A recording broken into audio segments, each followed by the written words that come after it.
Good morning. Today we'll be talking about market swap clearance and the derivative clearing system and the regulations that have been implemented by the SEC and the Dodd-Frank Act. Given the role that some believe swaps played in the major financial crisis that recently occurred in 2008 and 2009, Congress has determined that the risk exposure of systemically important entities in the swap market, i.e. swap dealers and major swap participants, they must be regulated in order to have a better performance in the future.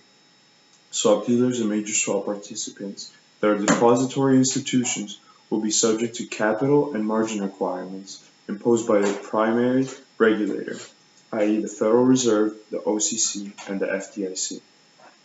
And swap dealers and major swap participants that are not depository institutions will be subject to capital and margin requirements imposed by the CFTC or the SEC.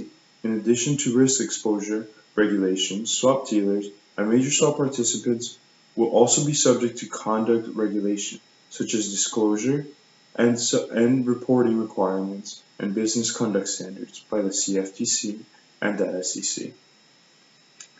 This legislation provides that an insured depository institution shall not be considered to be a swap dealer in connection with CFTC-regulated swaps to the extent it enters into a swap with a customer in connection with originating a loan with that customer.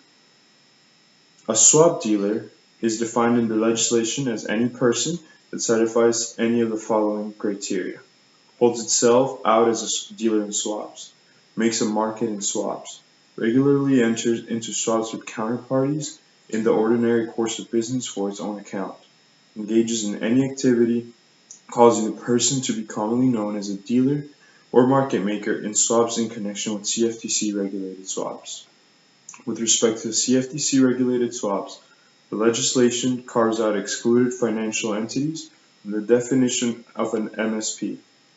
A person may be designated as a swap dealer or major swap participant for a single type, class, or category of a swap. It is therefore possible for a given company to be classified, for example, as an end user with respect to commodity swaps, a swap dealer with respect to credit default swaps, and a major swap participant with respect to interest rate swaps. Thank you very much for listening to this video regarding global markets and derivative clearing and swap clearance.